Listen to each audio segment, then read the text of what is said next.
নমস্কার, আপনারা দেখছেন সময় কলকাতা। সময় নিউজ নিয়ে রয়েছে বিষয় কথা, চোখ রাখবো বিস্তারিত খবরে। বাঁকুড়ার রাজনৈতিক মহলে তীব্র চাঞ্চল্য।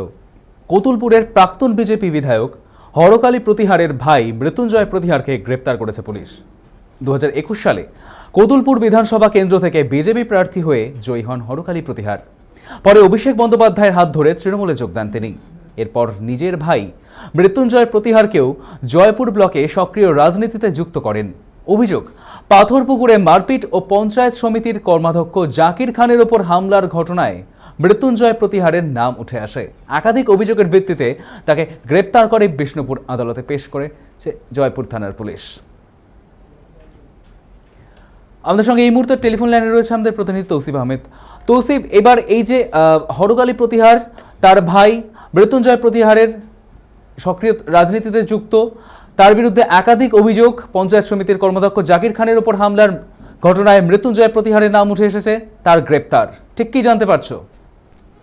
একেবারে দেখো, হরকালী প্রতিহার যিনি এর আগের নির্বাচনে ভারতীয় জনতা পার্টির পক্ষ থেকে তিনি কিন্তু জয়লাভ করেছিলেন কতুলপুরে এবং তারপরে তৃণমূলে যোগদান করেন। এবারেও কিন্তু তিনি তৃণমূলের পক্ষ থেকে টিকিট পেয়েছিলেন এবং কতুলপুর থেকে তিনি লড়েন এবারে নির্বাচনে। কিন্তু তিনি ওই যে নির্বাচন ছিল সেই নির্বাচনে কিন্তু তেনার ভাই মৃত্যুঞ্জয় প্রতিহার তেনাকে কিন্তু তিনি নির্বাচনের কাজে তিনি নামান এবং সেই মৃত্যুঞ্জয় প্রতিহারের বিরুদ্ধে কিন্তু অভিযোগ ছিল যে নির্বাচনের পরের দিন জয়পুর এই পঞ্চায়েত সমিতির পূর্ত কর্মাধ্যক্ষ জাকির খানের উপর তিনি হামলা করেন এবং সেই হামলার যে অভিযোগ, সেই অভিযোগ দায়ের করেন জাকির খান, তিনি জয়পুর থানায় অভিযোগ দায়ের করেন।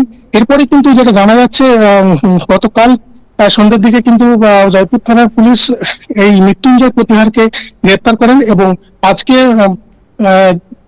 এই মৃত্যুঞ্জয় প্রতিহারকে বিষ্ণুপুর আদালতে পেশ করেন। ধন্যবাদ তৌসিফ। কতুলপুরের প্রাক্তন বিজেপি বিধায়ক হরকালী প্রতিহারের ভাই মৃত্যুঞ্জয় প্রতিহারকে গ্রেপ্তার করেছে পুলিশ। 2021 সালে কতুলপুর বিধানসভা কেন্দ্র থেকে বিজেপি প্রার্থী হয়ে জয়ী হন হরকালী প্রতিহার। তারপরে অভিষেক বন্দ্যোপাধ্যায়ের হাত ধরে তৃণমূলে যোগ। এরপরে ভাই মৃত্যুঞ্জয় প্রতিহারকেও সক্রিয় রাজনীতিতে যুক্ত। তারপর একাধিক অভিযোগ, পঞ্চায়েত সমিতির কর্মাধ্যক্ষ জাকির খানের ওপর হামলার ঘটনায় মৃত্যুঞ্জয় প্রতিহারের নাম উঠে আসে। তারপরই সেই অভিযোগের ভিত্তিতেই এবার গ্রেপ্তার করলো বিষ্ণুপুর আদালতে পেশ করেছে জয়পুর থানার পুলিশ।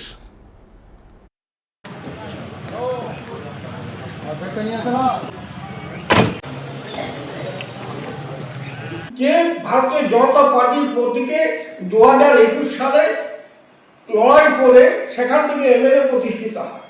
আর এমএলএ প্রতিষ্ঠিত হওয়ার পর তিনার যে মানসিকতা, লুঠতরাজের যে চিন্তাধারা, এখান থেকে লুট করার সুযোগ না পেয়ে পরবর্তী ক্ষেত্রে তৃণমূলের সুপ্রিমো অভিষেক বন্দ্যোপাধ্যায়ের হাত ধরে লুঠতরাজ করার জন্য তৃণমূলে তিনি যোগদান করলেন।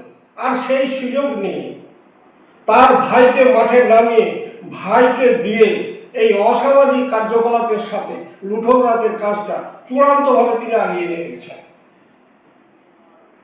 তো সেই লুঠতরাজের জায়গাতে তিনি যে ধরা পড়বেন, আইনের পথে যাবে, আইনের খাতায় যে তাকে ঢুকতেই হবে, সেই ভাবনাটা তো ওনার মধ্যে ছিল না। উনি ভেবেছেন ক্ষমতার মাধ্যম দিয়ে যা খুশি করার চেষ্টা করেছি। ওর ভিত্তিতে আমি অন্তত সমাজের কাছে, সাথে পুলিশ আধিকর্তাদের কাছে আমি অন্তত নিবেদন করব, আইনের পথে যে